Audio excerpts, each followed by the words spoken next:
സ്ഥിരീകരിച്ചോ? ഖംനായി വധിക്കപ്പെട്ടു എന്നുള്ളത് സ്ഥിരീകരിച്ചോ? വലിയ പ്രശ്നമുണ്ടോ? തിരിച്ചടി ഇപ്പോൾ ഉണ്ടാവുന്നതിന് ഞാൻ വില വെക്കണേ ഇല്ല. നിങ്ങളെ കാഴ്ചയല്ല എൻ്റെ കാഴ്ച, അവിടെ രണ്ട് വ്യത്യാസമുണ്ട്. നിങ്ങൾ പറയണം, ഞാൻ പറയണം, രണ്ടാണ്. നിങ്ങൾ പറയണമെങ്കിൽ ഇപ്പോൾ തിരിച്ചടി, ഇറാൻ തിരിച്ചടി ഉണ്ടാവുന്നു. ആ തിരിച്ചടി ഉണ്ടാകട്ടെ, ഉണ്ടാകാതിരിക്കണം. നിങ്ങളിപ്പോൾ പറയുന്നത് ഇറാൻ ശക്തമായി തിരിച്ചടിക്കുന്നതല്ലേ?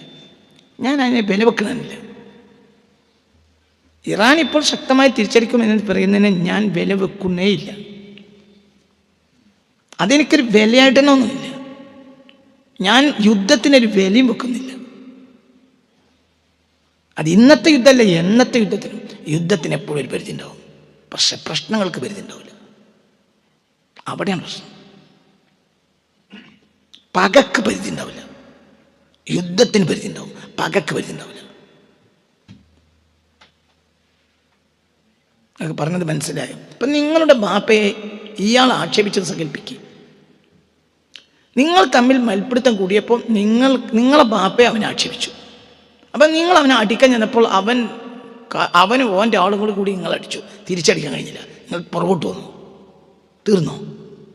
തീർന്നിട്ടില്ല. അവിടെ പ്രശ്നം. നിങ്ങളൊരു സന്ദർഭത്തിൽ തിരിച്ചടിക്കുന്നതിന് ഒരു പരിധി ഉണ്ടാവും, പക്ഷെ നിങ്ങളെ പകക്ക് പരിധി ഉണ്ടാവില്ല. കാരണം നിങ്ങളെ ബാപ്പ എന്നുള്ളത് നിങ്ങളെ ആത്മാവിൻ്റെ ഏറ്റവും വലിയ ആളാണ്. നിങ്ങളെ ബാപ്പാൻ ആക്ഷേപിച്ചാൽ, നിങ്ങളെ ബാപ്പാനടിച്ചാൽ നിങ്ങളെ പകക്ക് പരിധിയില്ല, നിങ്ങളുടെ അടിക്ക് പരിധിയുണ്ട്. അവൻ്റെ ആളുകളും ശക്തരാണെങ്കിൽ നിങ്ങൾക്ക് തിരിച്ചടിക്കാൻ കഴിയില്ല. പക്ഷെ അവസാനിക്കൂല? പക അവസാനിക്കൂല. ഇവിടെ പകയാണ് ഇവർക്ക് ആവശ്യം, അടിയല്ല. വിവരം എൻ്റെ അടുത്ത് ഇന്ന് വെളുപ്പിനില്ലാത്തത് കൊണ്ടല്ല. കാരണം അമേരിക്ക ചിലപ്പോൾ പ്രൊപ്പഗണ്ട പടച്ചുവിടും. ഇറാൻ സ്ഥിരീകരിച്ചാൽ ഓക്കെ. കാരണം സ്ഥിരീകരിക്കേണ്ടി വരും, മരിച്ചിട്ടുണ്ടെങ്കിൽ സ്ഥിരീകരിക്കേണ്ടി വരും, എന്നല്ലെങ്കിൽ നാളെ പുറത്തു വരുമല്ലോ. നിങ്ങൾ വിചാരിച്ചതല്ല ഈ ലോകം മഹ്ദി ഇമാമിനല്ല നന്നാക്കാൻ കഴിയില്ല, ഒരാൾക്കും കഴിയില്ല. അത് നിങ്ങളോട് പറയും, നിങ്ങൾ നേതാക്കന്മാർ പറയും നമ്മൾ നന്നായി, അതൊക്കെ ഒരു ഭൂലോക വിഡ്ഢികളായതുകൊണ്ടാണ്. നിങ്ങളെ നേതാക്കന്മാർ ഈ ലോകത്തെ ഏറ്റവും വലിയ വിഡ്ഢികളാണ്. ഇന്നത്തെ ലോകത്തെ ഏറ്റവും വലിയ വിഡ്ഢികൾ മുസ്ലിം നേതാക്കന്മാർ. ഭൂലോക വിഡ്ഢികൾ എന്നാണ് വിഡ്ഢികൾ, പമ്പര വിഡ്ഢികൾ. എന്തുകൊണ്ട്? ഉറപ്പ് വിഡ്ഢികൾ, ഭൂലോക വിഡ്ഢികൾ. ഇത് നന്നാക്കാൻ നിനക്ക് കഴിയൂല, അതിനൊരാൾ വരാനുണ്ട്. എന്തുകൊണ്ട്? ഇത് നന്നാക്കുകയാണെങ്കിൽ ഇതിൻ്റെ പുറത്താണ്, എൻ്റെ ഉള്ളിലേ നന്നാക്കാൻ കഴിയൂ. ഉദാഹരണം പറഞ്ഞാൽ ഇംഗ്ലീഷ് മരുന്ന് കുടിച്ചിട്ട് എനിക്ക് ആരോഗ്യം ഉണ്ടാക്കാൻ പോലെയാണ്. ഇംഗ്ലീഷ് മരുന്നിന് അലോപ്പതിൻ്റെ ദോഷം ഉണ്ടാവും. അലോപ്പതി ആരോഗ്യത്തിനുള്ള ശാസ്ത്രമല്ല, മുട്ടുശാന്തിയാണ്. തിരിഞ്ഞിട്ടില്ല. അലോപ്പതി ഗുളിക കുടിച്ചിട്ട് ഒരാൾക്കൊരു ആരോഗ്യം ഉണ്ടാവില്ല. അലോപ്പതി മുട്ടുശാന്തിയാണ്. അലോപ്പതിയിൽ എന്തുണ്ടാവുള്ളൂ? അലോപ്പതിയിൽ തലവേദന, കഴുത്തുവേദനയാവും. ഇവിടുന്ന് ഇങ്ങോട്ട് ഇറങ്ങും. അല്ലെങ്കിൽ തൽക്കാലം കുറച്ച് കാലം ഒളിച്ചു നിന്നിട്ട് ഇതിനേക്കാൾ വലിയതായിട്ട് തുടങ്ങും. കാരണം അലോപ്പതി എന്തല്ല? അലോപ്പതി എന്തല്ല? ഔഷധമല്ല, മുട്ടുശാന്തിയാണ്. അലോപ്പതി ഔഷധമേ അല്ല, അലോപ്പതി കെമിക്കലാണ്. ആയുർവേദമാണെങ്കിൽ ഔഷധമാണ്. ഇനിയിപ്പോൾ ഇപ്പോഴത്തെ ആയുർവേദവും എന്തായി? അലോപ്പതി ഗുളിക പൊടിച്ചിട്ടാണ്.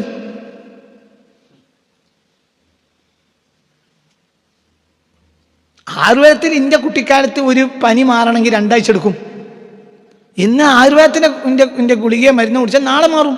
എന്തുകൊണ്ട്? അത് ബഹുമാനപ്പെട്ട എന്തെന്നെയാണ്? എന്തെന്നെയാണ്?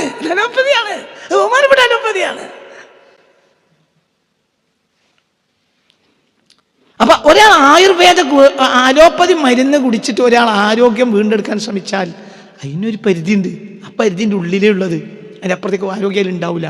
തൽക്കാലം ഒന്ന് കുട്ടപ്പനാവുന്നേ ഉള്ളൂ. അടുത്ത മാസത്തിനേക്കാൾ അപ്പുറത്ത് വേറൊന്ന് വരുന്നുണ്ട്. മൂക്കടപ്പ് തൊണ്ടടപ്പാവും, തൊണ്ടടപ്പ് മുട്ടുവേദനയാവും, മുട്ടുവേദന കാലുവേദനയാവും. കാരണം അലോപ്പതി മുട്ടുശാന്തിയാണ്. അലോപ്പതി എന്തല്ല? കെമിക്കലാണ്. എന്തല്ല? ഔഷധമല്ല. ഔഷധം സസ്യങ്ങളാണ്. മണ്ണിലും വെള്ളത്തിലും എന്താണ്? സസ്യങ്ങളിലുമാണ് അല്ലാഹു തആല എന്ത് വെച്ചിട്ടുള്ളത്? ഔഷധം വെച്ചിട്ടുള്ളത്. അതല്ല ഈ സാധനം, ഇത് കെമിക്കലാണ്, പെട്രോളിയം ഉൽപ്പന്നങ്ങളാണ്. എന്നതുപോലെ മനുഷ്യന്മാരും ഇത് നന്നാക്കാൻ കഴിയില്ല. ഇപ്പം ഞാനിവിടെ പറഞ്ഞു കൊണ്ടുവന്നത് അങ്ങനെ സ്ഥിരീകരിച്ചിട്ടുണ്ടെങ്കിൽ അപ്പം നിങ്ങൾ പറഞ്ഞല്ലോ സ്ഥിരീകരിച്ചു, വലിയ പ്രശ്നം ഉണ്ടാവും. എന്തുകൊണ്ട്? അവരെ സംബന്ധിച്ചിടത്തോളം വേറുള്ള വിഭാഗത്തെ പോലെയല്ല. ഇപ്പം സുന്നികൾക്കൊരു ആത്മീയ നേതാവില്ല. സുന്നികൾക്കൊരു ആത്മീയ നേതാവില്ലല്ലോ. പണ്ഡിതന്മാരുണ്ട്, അത്രയേ ഉള്ളൂ. എന്തില്ല? ഒരാത്മീയ നേതാവില്ല. പറഞ്ഞത് അങ്ങനെ തന്നെ പാലിച്ചു. അങ്ങനത്തെ നേതാവ് സുന്നികൾക്കില്ല. ഷിയാക്കൾക്ക് ആത്മീയ നേതാവുണ്ട്. അയാൾ പറഞ്ഞാണ് അവസാന വാക്ക്. ഉദാഹരണം പറയാം, കാത്തലിക്സ് ക്രിസ്ത്യാനികൾക്ക് ഒരു ആത്മീയ നേതാവുണ്ട്. അതാരാ? പോപ്പ്. പോപ്പൊരു കാര്യം പറഞ്ഞാൽ അതാ നിയമം. അപ്പൊ പോപ്പിനൊരു ക്ഷതം പറ്റുകയെന്ന് പറഞ്ഞാൽ കാത്തലിക് ക്രിസ്ത്യാനികളെ സംബന്ധിച്ചിടത്തോളം അവർ മരിക്കുന്നതിനേക്കാൾ അവർക്ക് വേദന പോപ്പിനൊരു ക്ഷതം പറ്റലായിരിക്കും, അവർ യഥാർത്ഥ ക്രിസ്ത്യാനികളാണെങ്കിൽ. കാരണം അതവരുടെ ആരാണ്?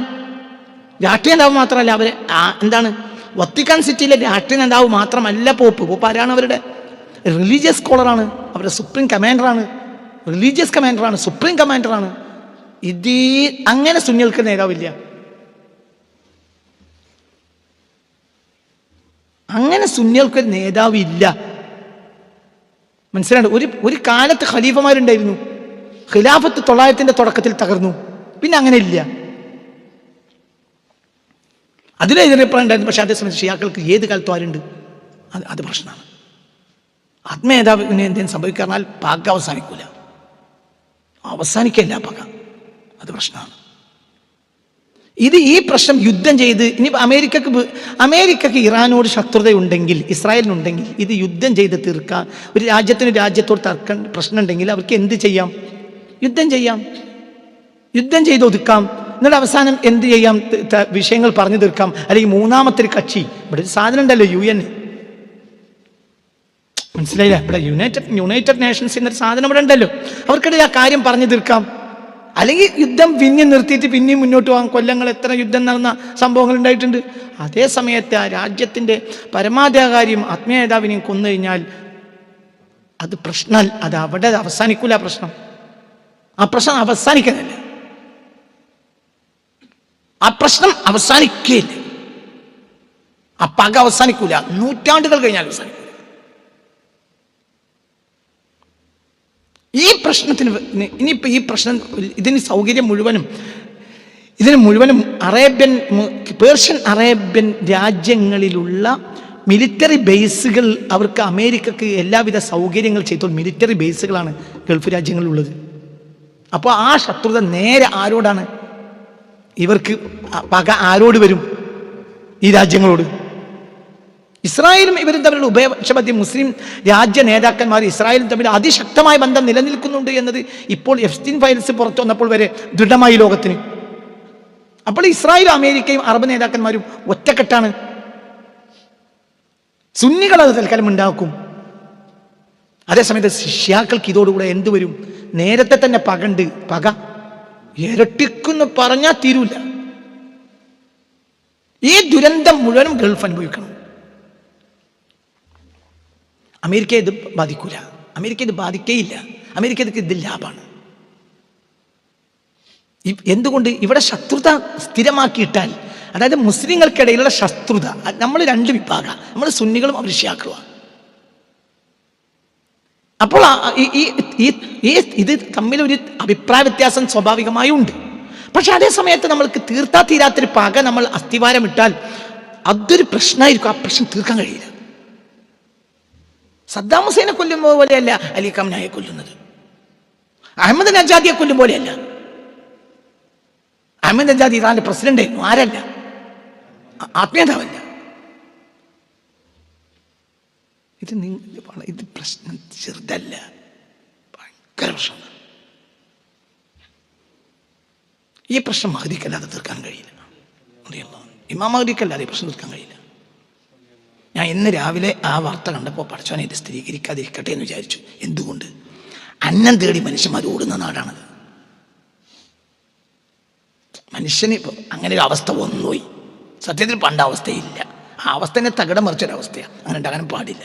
ഒരു നാട്ടുകാർക്ക് ഭക്ഷണം കിട്ടുന്നത് ആ നാട്ടിൽ നിന്നാണ്.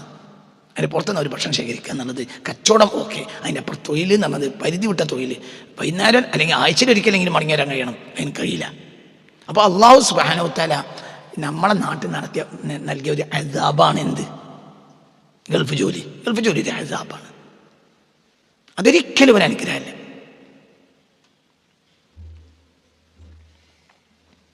ഈ ഗൾഫുകാർക്കും കൂടി എന്നോട് ഇപ്പോൾ ദേഷ്യം ഇരട്ടിയാവും. കാരണം ഒരാഴ്ചയിൽ ഒരിക്കലെങ്കിലും വരണം. അങ്ങനെ പല പ്രശ്നം ഉണ്ടായാലും ചെറിയ പ്രശ്നമൊന്നുമല്ല, വലിയ പ്രശ്നങ്ങളുണ്ട്. നിക്കാഹ് മനുഷ്യ കുടുംബത്തിൻ്റെ അടിസ്ഥാനം, നിക്കാഹിൻ്റെ നഷ്ടം നിക്കാഹിൻ്റെ ലക്ഷ്യം ഗൾഫ് നഷ്ടപ്പെടുത്തി. മനുഷ്യൻ്റെ അടിസ്ഥാന ആവശ്യമാണ് നിക്കാഹ്. ഒരാൾ പ്രായപൂർത്തിയായാൽ അടിസ്ഥാന ആവശ്യമാണ് എന്ത്? നിക്കാഹിൻ്റെ ലക്ഷ്യം നഷ്ടപ്പെടുത്തി. നിക്കാഹിന് ഇരിക്കുമ്പോൾ എന്താണ് നിക്കാഹിൻ്റെ ഖുത്ബയിൽ എന്താ പറയുക? ഫൈനഹു അഗളു ലിൽ ബസരി വഅഹ്സനുൽ ഫർജ്. അത് കണ്ണിൻ്റെ ദൃഷ്ടിയെ താഴ്ത്തും, ലൈംഗികാവയവത്തിന് സുരക്ഷിതത്വം നൽകും. എന്ത്? നിക്കാഹ് അല്ലേ? പറയാം. എന്തിനാ നിക്കാഹ്? നിക്കാഹ് എന്തിനാ? പറയാം. എന്തിനാ നിക്കാഹ്? ഫൈനഹു അഗളു ലിൽ ബസരി, ദൃഷ്ടിയെ താഴ്ത്തും. ഹറാമായതിലേക്ക് ദൃഷ്ടി പിന്നെ പോവില്ല ഒരാൾ പെണ്ണിട്ടിയാൽ. കാരണം അവൻ്റെ കൂടെ അവനിഷ്ടപ്പെട്ട ഇണുണ്ട്. നിങ്ങൾ കണ്ണുകൊണ്ട് ഇഷ്ടപ്പെട്ടിട്ടേ നിങ്ങൾ കെട്ടാൻ പാടുള്ളൂ. എന്തുകൊണ്ട്? പിന്നെ വേറൊന്നിലേക്ക് നിങ്ങൾ കണ്ണ് പോകരുത്. അവനിഷ്ടപ്പെട്ട് ഒരു പെണ്ണിനെ പറ്റിയില്ലെങ്കിൽ മറ്റേ പെണ്ണ്, അല്ലെങ്കിൽ വേറൊരു പെണ്ണ്. പെണ്ണിനും പുരുഷൻ തമ്മിൽ എന്ത് ചെയ്യണം? ഇഷ്ടപ്പെടണം, എന്നിട്ടാണ് കല്യാണം വേണ്ടത്. അതോടുകൂടെ രണ്ടാളും ദൃഷ്ടി അവിടെ താഴ്ന്നു പോകും, വേറെ ഹറാമിലേക്ക് പോകൂല. ഫൈനഹു അഗളു ലിൽ ബസരി വഅഹ്സനുൽ ഫർജ്.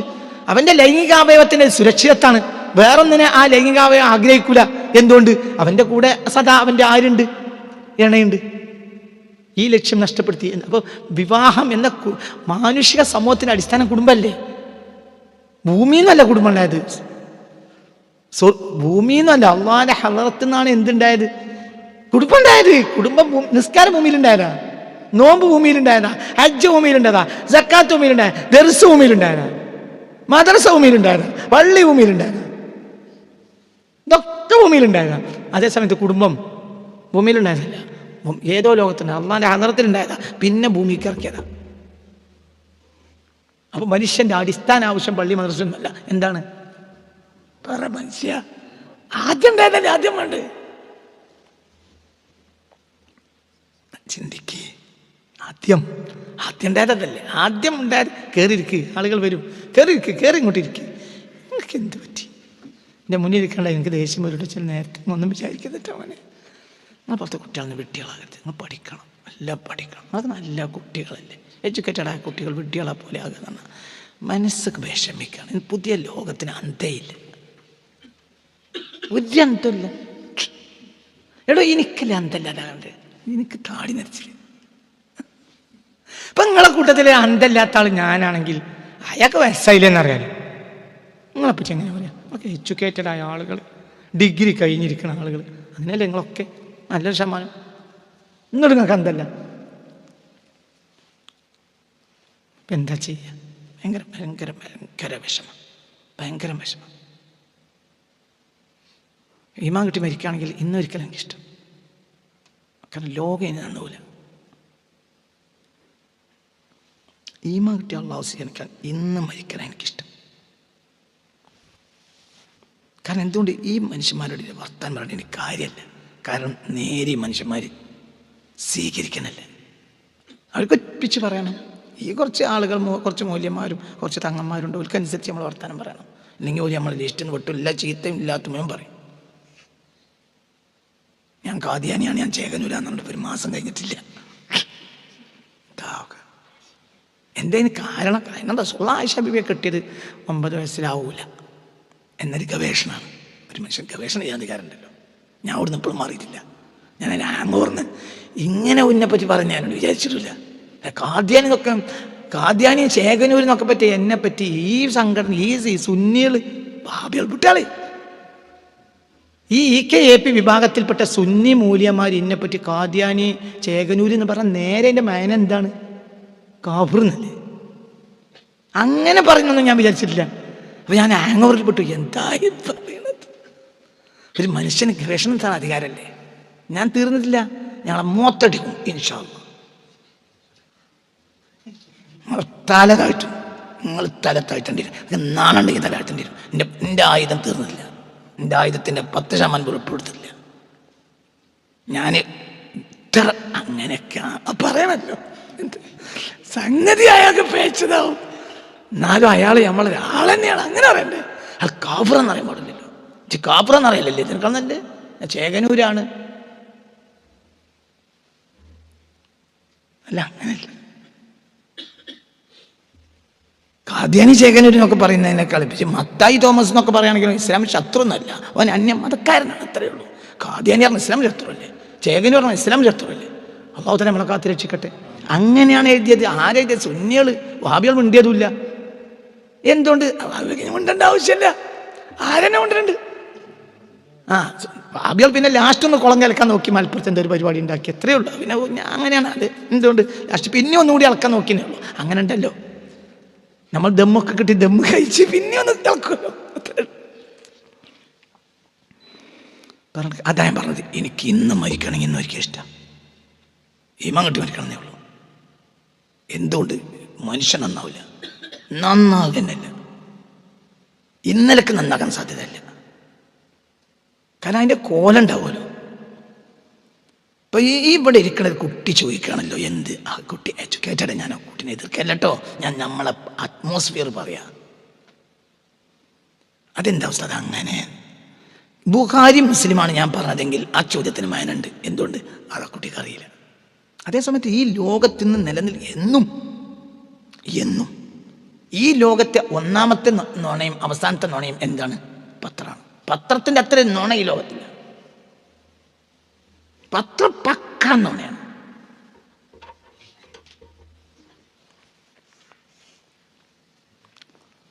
അതെല്ലാം അങ്ങനെയാണ്, എല്ലാം അങ്ങനെയാണ്. ഏതും എത്ര ഇപ്പം മനോരമ, മാതൃഭൂമിയൊക്കെ നുണയാണ് കാരണം നിങ്ങൾക്ക് ഇഷ്ടമായിരിക്കും. അപ്പം നിങ്ങൾ ബഹുമാനിക്കുന്ന ചില പത്രങ്ങളുണ്ട്, അവരും കൂടി ഞാൻ പറഞ്ഞാൽ അപ്പം നിങ്ങൾക്ക് ദേഷ്യവും. അതുകൊണ്ട് ആ പേര് ഞാൻ പറയുന്നില്ല, മൊത്തത്തിലാണ് പറയാം. പെര കത്തി ചാമ്പലാകിയപ്പോൾ ഓടി പിന്നെ അത് കഴിഞ്ഞപ്പോൾ പള്ളിയൊക്കെ ഓടിയിട്ട് മുള്ളിയരോട് റിസൾട്ട്. അപ്പോൾ പരക്കാരൻ പോയി പറഞ്ഞു, ഉസ്താദേ പുര കത്തി തീർന്നു പറഞ്ഞു. അപ്പോൾ മൂല്യരല്ലേ, മൂല്യർ എന്നാൽ പൗതി അറബിയും പദ്യമല്ലാതല്ലേ പറയാം, കുല്ലും കത്തിയെന്ന് ചോദിച്ചു. അപ്പം മൂപ്പരെടുത്തി മക്ക ചോദിച്ച് ആകെ കത്തി തീർന്നിട്ട് പിന്നെ കുല്ലായിട്ട് വാക്കിയ ചോദിച്ചു.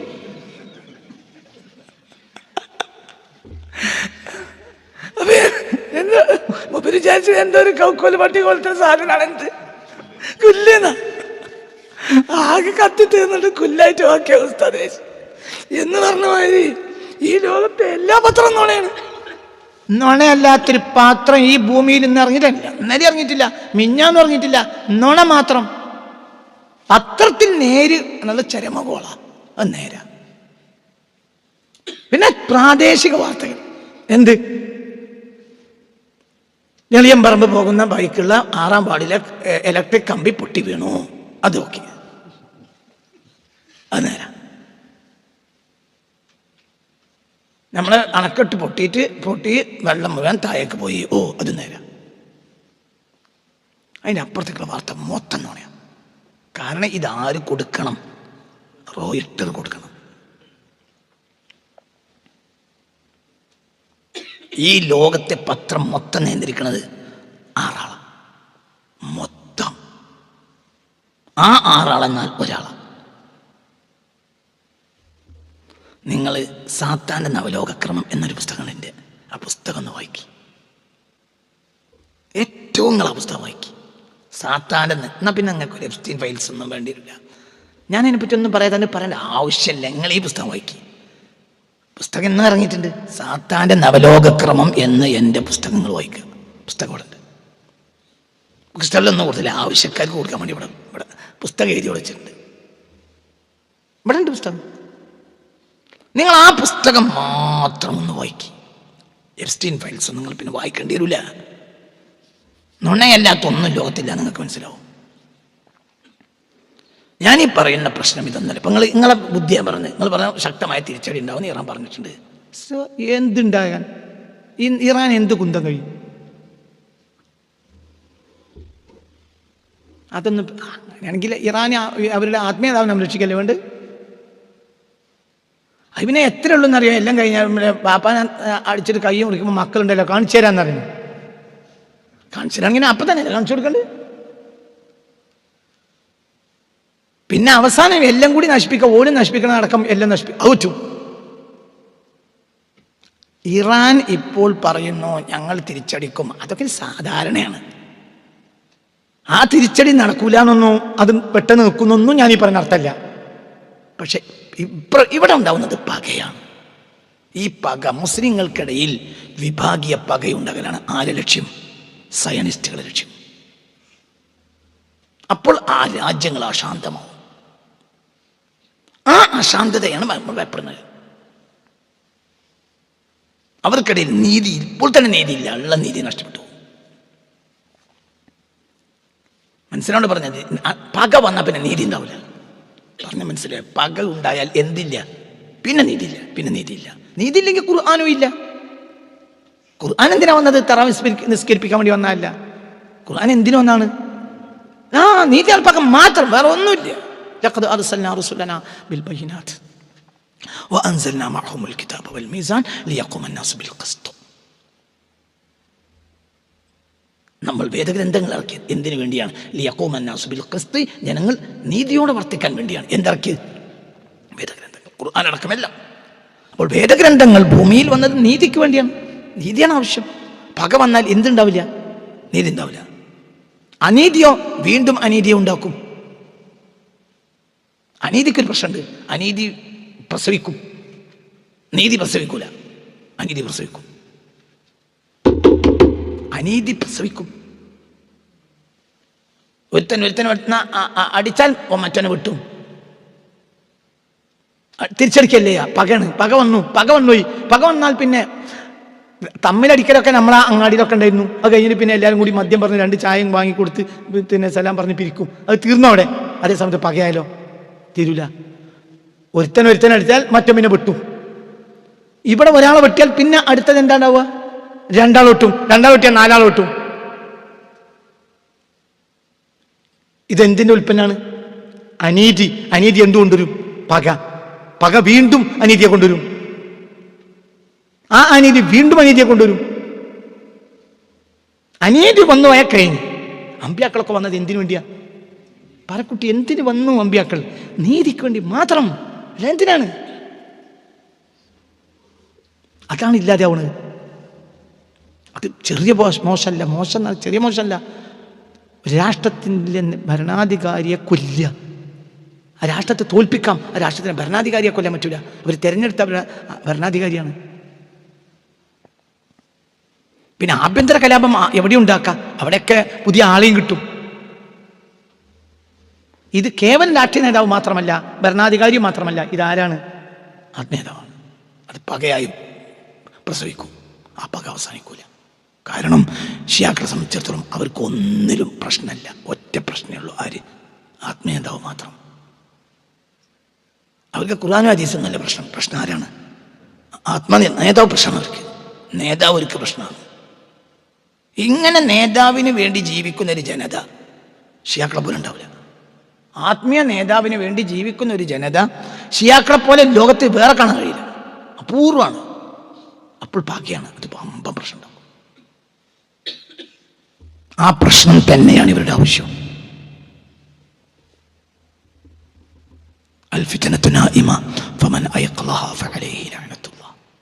യുദ്ധല്ല, ഫിത്നയാണത്. ഇത് ഫിത്നയാണ്. ഫിത്ന ഉറങ്ങിക്കിടക്കുകയാണ്.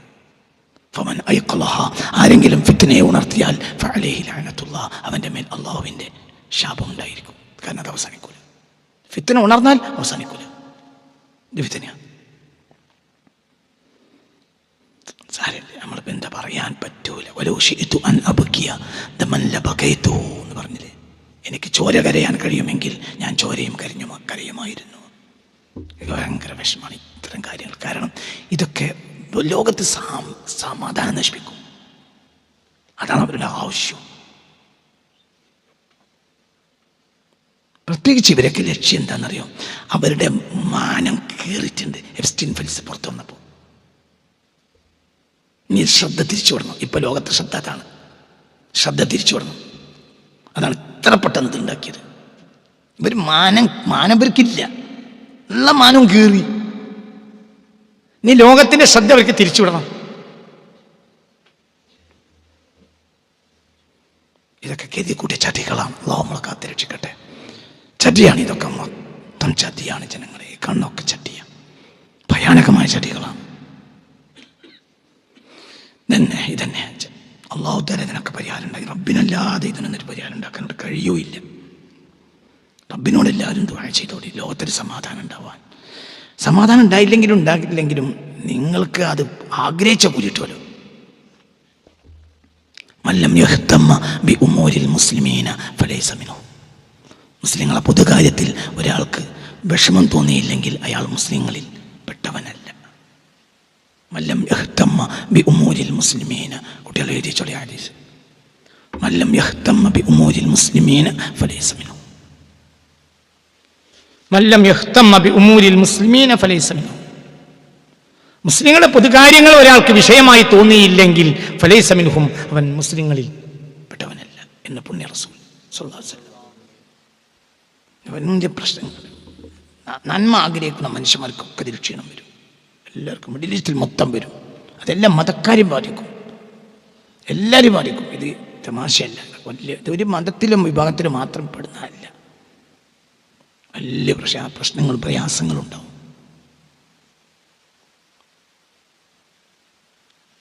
പലതരം പ്രയാസങ്ങളുണ്ടാവും. ഇത് വലിയ പ്രശ്നമാണ്. ആത്മീയതയെ തൊടാൻ പാടില്ല. നെപ്പോളിയൻ ഈജിപ്തിലേക്ക് വന്നപ്പോൾ അസ്ഹർ ഷരീഫ് നിർത്തി. 1799 നെപ്പോളിയൻ ഈജിപ്ത് ആക്രമിച്ചപ്പോൾ നെപ്പോളിയൻ എന്ത് ചെയ്തു? നെപ്പോളിയൻ അല്ല സത്യത്തിൽ അത് നിർത്തിയത്. ക്ലാപ്പർ എന്നത് അയാളുടെ സുപ്രീം കമാൻഡറായിരുന്നു. ഈജിപ്തിലേക്കുള്ള പട്ടാളത്തിൻ്റെ സുപ്രീം കമാൻഡറായിരുന്നു ക്ലാപ്പർ. ആരുടെ? നെപ്പോളിയൻ്റെ. 18-ാം നൂറ്റാണ്ടിൻ്റെ അവസാന ഭാഗം. പിന്നീട് ഫ്രാൻസിൽ ആഭ്യന്തര കലാപം ഉണ്ടായപ്പോൾ 1800-ന്റെ തുടക്കത്തിൽ നെപ്പോളിയൻ നേരിട്ട് പട നയിച്ചു വന്നതാണ്. പിന്നെ ക്ലാപ്പറെ ഇവിടെ നിർത്തിയിട്ട് നെപ്പോളിയൻ ഫ്രാൻസിലേക്ക് തിരിച്ചുപോയി. ക്ലാപ്പറാണ് ഇത് നിർത്തിയത്. അസ്ഹർ ഷരീഫിലെ പഠനങ്ങളൊക്കെ ക്ലാപ്പർ നിർത്തി. ക്ലാപ്പർ ഒരു നിലക്ക് വർഗീയവാദിയാണ്. നെപ്പോളിയൻ വർഗീയവാദിയൊന്നല്ല. നെപ്പോളിയൻ ഒരു സത്യാന്വേഷിയാണ്. നെപ്പോളിയനെ പറ്റി കഴിഞ്ഞൊരു പ്രസംഗം ഞാൻ കഴിഞ്ഞ കൊല്ലം നടത്തിയിട്ടുണ്ട് അല്ലേ? നെപ്പോളിയൻ ഒരു പ്രസംഗം നടത്തിയിട്ടുണ്ടല്ലോ. അലി ബോണപ്പാർട്ട് എന്ന പേര് സ്വീകരിച്ച മരിക്കുന്നത് സെയ്ഡ് ഹെലനാസ് ദ്വീപിൽ വെച്ച് മരിച്ചു എന്നാണ്. അയാളുടെ ചിന്തയുടെ വ്യതിയാനായിരിക്കാം പിന്നീട് യൂറോപ്പ് അയാളുടെ മൊത്തത്തിനെതിരാകാൻ കാരണമെന്നൊക്കെ പല ചരിത്ര ചിന്തകന്മാർക്കും അഭിപ്രായമുണ്ട്. ഏതായാലും അസ്ഹർ ഷരീഫിലെ പഠനം വരെ ക്ലാപ്പർ നിർത്തി. അപ്പോൾ അസ്ഹർ ഷരീഫ് എന്ന് പറഞ്ഞാൽ ആയിരക്കണക്കായ കൊല്ലം ദീനി പ്രബോധനം നടത്തുന്ന, ദീൻ പഠിപ്പിക്കുന്ന ഒരു സ്ഥാപനമാണ് അസ്ഹർ ഷരീഫ്. അവിടുത്തെ പഠിപ്പ് നിർത്തി, അസ്ഹർ നിർത്തി. അത് മുസ്ലിങ്ങളെ ഭയങ്കര പ്രതികൂലമായി ചിന്തിപ്പിച്ചു. പിന്നീട് ക്ലാപ്പർ 1803 ഒരു തോട്ടത്തിൽ ക്ലാപ്പർ വിശ്രമിക്കുമ്പോൾ ഒരാൾ പോയിട്ട് കുത്തിക്കൊന്നു. പക. മനസ്സിലായില്ല? പക. ആരോടുള്ള പക? ക്ലാപ്പറോട്. എന്തുകൊണ്ട് ക്ലാപ്പറോട് അങ്ങനെ പക ഉണ്ടായി? ക്ലാപ്പർ എന്ത് നിർത്തി? അസ്ഹറിലെ പഠിപ്പ് നിർത്തി. ഇന്നിപ്പോൾ നമ്മളെ ഒരു കോളേജിലെ പഠിപ്പ് നിർത്തുമ്പോൾ നമ്മളെ വിഷമം എത്രയാണ്? നമ്മളെ അന്നം റേഷൻ കിട്ടിയില്ലെങ്കിലും അന്നോ റേഷൻ കിട്ടി പള്ളിയിൽ ഇനി ദർസ് കണ്ട അല്ലെങ്കിൽ പള്ളിയിൽ നിസ്കരിക്കാൻ പാടില്ല പറഞ്ഞാൽ അവിടെ നമ്മളെ സഹിക്കാൻ കഴിയില്ല. റേഷൻ വെട്ടിയാലും പ്രശ്നമില്ല. അങ്ങനെ തന്നെയല്ലേ? അത് നമുക്ക് സഹിക്കാൻ കഴിയില്ല. കാരണം മുസ്ലിങ്ങളെ സംബന്ധിച്ചിടത്തോളം അവരെ നിലനിൽപ്പന്നെ എന്തുമ്മലാണ്? ദീനി വിജ്ഞാനമാണ്. വിജ്ഞാനം അല്ലെങ്കിൽ ജീവിക്കാൻ മുസ്ലിമിന് കഴിയില്ല. അത് നിർത്തിയാൽ ആ പക ക്ലാപ്പറെ കുത്തിക്കൊന്നു. അതായത് ക്ലാപ്പർ എന്നാൽ അവരുടെ ഈജിപ്തിലേക്കുള്ള സൈന്യത്തിൻ്റെ സുപ്രീം കമാൻഡറാണ് ക്ലാപ്പർ. അപ്പം അയാൾക്ക് എത്ര ബോഡി ഗാർഡ് ഉണ്ടാവും? ഈ ബോഡി ഗാർഡിനെയൊക്കെ മറികടന്ന് തോട്ടത്തിൽ വിശ്രമിക്കുമ്പോൾ ഒരു മനുഷ്യൻ തോട്ടത്തിലേക്ക് നുഴഞ്ഞ് കയറിയിട്ട് എങ്ങനെയെന്ന് പറഞ്ഞാൽ ഉടുമ്പ് എഴയും പോലെ എഴഞ്ഞു പോയിട്ടാണ് കൊന്നത്. ആരെ? ക്ലാപ്പർ. കാരണം പക. ഇതാണ് പക. ഈ ആത്മീയതയെ തൊട്ടൊക്കെ പക ഉണ്ടാവും. ആ പക അവസാനിക്കൂല. അത് വേറെ അത് സാധാരണ നിസ്സാര സംഭവമല്ല. അത് ഭയങ്കര അത് ഭയങ്കര. ഗുരുവായൂർ അമ്പലത്തിലേക്ക് ഒരു ആൾ കല്ലെടുത്തെറിഞ്ഞാൽ, ആര് കല്ലെടുത്തെറിഞ്ഞാലും അതിൽ പ്രശ്നം ഉണ്ടാവുമല്ലേ? ഉണ്ടാവുമല്ലോ. ഒരു കളിക്കളത്തിൽ കല്ലെടുത്തെറിയാലും തല്ലുണ്ടാക്കലും പ്രശ്നമല്ല, ദിവസം ഉണ്ടാകുന്നതാണ്, പ്രശ്നം തന്നെയില്ല. അതേസമയത്ത് ഗുരുവായൂർ അമ്പലത്തിലേക്ക് ഒരാൾ കല്ലെടുത്തെറിഞ്ഞു, പൊന്നാനി പള്ളിക്ക് ഒരാൾ കല്ലെടുത്തെറിഞ്ഞു, അത് പ്രശ്നമല്ലോ. തിരുവങ്ങാടിയിലെ മുദരിസാണ് ആലി മുസ്ലിം. തിരുവങ്ങാടി ബ്രിട്ടീഷ് പട്ടാളം പറഞ്ഞു എന്നതാണ് മലബാർ കലാപത്തിന്റെ അടിസ്ഥാന കാരണം. തിരൂരങ്ങാടി പള്ളിയിലെ മുദരിസാണ് ആര്? ആലി മുസ്ലിം. തിരുവങ്ങാടി പള്ളി മുദരിസാണ്. തിരുവങ്ങാടി പള്ളി ബ്രിട്ടീഷ് പട്ടാളം വളഞ്ഞു എന്ന് കേട്ടപ്പോൾ ജനം അങ്ങോട്ട് ഒഴുകി. എത്രത്തോളം എന്ന് പറഞ്ഞാൽ, ഒരു പഴയ 10-90 വയസ്സുള്ളൊരു മനുഷ്യൻ എന്നോട് പറഞ്ഞിട്ടുണ്ട്, മഞ്ചേരി നെല്ലിക്കുത്തും പൂക്കോട്ടൂരും ഒക്കെ ഉള്ള ആളുകൾ കഞ്ഞി രാവിലെ പണിക്ക് പോയിട്ട്, അത് പണി പാടത്തും പറമ്പിൽ പണിയാണല്ലോ അന്നത്ത്, പണിക്ക് പോയിട്ട് 9 മണിക്കൊരു ചെറിയ കഞ്ഞി കുടിക്കാൻ വേണ്ടി വരും. ആ കഞ്ഞി കുടിക്കാൻ വരുമ്പോൾ കിട്ടുന്ന വിവരമാണ്, റോട്ടുമ്മ കൂടി ആരോ വിളിച്ചറിഞ്ഞ് പോകുന്നുണ്ട്. എന്ത്? ആലി മുസ്ലിയാരെ അറസ്റ്റ് ചെയ്തിട്ടുണ്ട് ബ്രിട്ടീഷ് പട്ടാളം. പിന്നെ തിരുവങ്ങാടി പള്ളി വളഞ്ഞു പറഞ്ഞപ്പോൾ ചില മനുഷ്യന്മാർ, ആ കഞ്ഞിൻ്റെ മുന്നിലിരിക്കുന്ന മനുഷ്യന്മാർ, ഇനി ഈ കഞ്ഞി എനിക്ക് ഹറാമാണ് എന്ന് പറഞ്ഞ് കഞ്ഞിൻ്റെ പാത്രം നീക്കി വെച്ചോടി. അതിൽ 90% പിന്നെ തിരിച്ചു വന്നില്ല. അതുപോലെ ബ്രിട്ടീഷ് പട്ടാളം കൊന്നു. ഇത് ആത്മീയതയെ തൊടലാണ്. ഭാര്യ മുന്നേറ്റം പിടിക്കുകയാണെങ്കിൽ പ്രശ്നമില്ല. ആരെ പിടിച്ചു? ആലി മുസ്ലിയാർ ആത്മീയതാവാണ്, അപ്രശ്നമാണ്. അതൊന്നല്ല ഷിയാക്കളെ സംബന്ധിച്ചിടത്തോളം. ഷിയാക്കള ആത്മീയ നേതാവ് പറഞ്ഞാൽ അവർക്ക് വേദം തന്നെ അയാൾ പറയണതാണ്. ഇവിടെ പ്രശ്നം അതാണ് ഞാൻ ഭയപ്പെടുന്നത്. നിങ്ങളടുത്ത് വേഗം ഒരു ക്ലാസ് ഇതടക്കും. എന്ത്? കാസിമി ഷിയാണെന്ന് വീണ്ടും ബോധ്യപ്പെട്ടു. കാരണം അയാൾക്ക് കലിയ കമ്നായേക്കുന്നത് അയാൾക്ക് സഹിച്ചില്ല.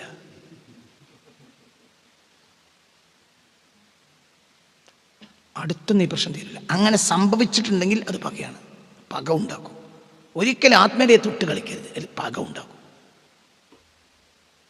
ഇന്ത്യ രാജ്യം എന്തുകൊണ്ടാണ് കോൺഗ്രസ് നഷ്ടപ്പെട്ടു പോയത്? കോൺഗ്രസ് നഷ്ടപ്പെടുത്തിയതാണ്. കോൺഗ്രസിന് പെട്ടെന്ന് തിരിച്ചു വരാനും കഴിയില്ല. എന്താ കാരണം? കോൺഗ്രസ് നഷ്ടപ്പെടുത്തിയതാണ്. ഇന്ത്യ രാജ്യം കോൺഗ്രസ് നഷ്ടപ്പെടുത്തിയതാണ്. എന്താ കാരണം? എന്താ കാരണം? ബാബരി മസ്ജിദിൽ വർഗീയവാദികൾ കയറിയപ്പോൾ കോൺഗ്രസ് നിർവികാരരായി നോക്കുന്നു. അതന്നെ പ്രശ്നം. അത് പ്രശ്നമാണ്. ഇത് ആത്മീയതയിൽ തൊടലാണ്.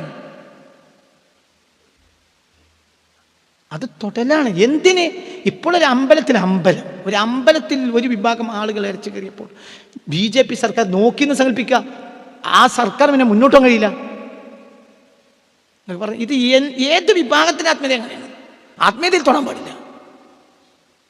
ഞാൻ പറഞ്ഞ BJP എന്ന് പറഞ്ഞ ഹൈന്ദവ മെജോറിറ്റിക്ക് വേണ്ടി ഉണ്ടാക്കിയൊരു സംഘടനയല്ലേ? ഞാൻ ആ സംഘടന നിഷേധിക്കുന്നില്ല. മുസ്ലിങ്ങൾക്ക് സംഘടിക്കാൻ അവകാശമുണ്ടെങ്കിൽ ഹിന്ദുക്കൾക്ക് സംഘടിക്കാൻ അവകാശമുണ്ട്. ഞാൻ ഇതിനെതിരല്ല. ഞാൻ BJPക്ക് പോലും എതിരല്ല. അത് മനുഷ്യർക്കൊരു ബുദ്ധിമുട്ടുണ്ടാക്കുമ്പോഴാണ് പ്രശ്നം.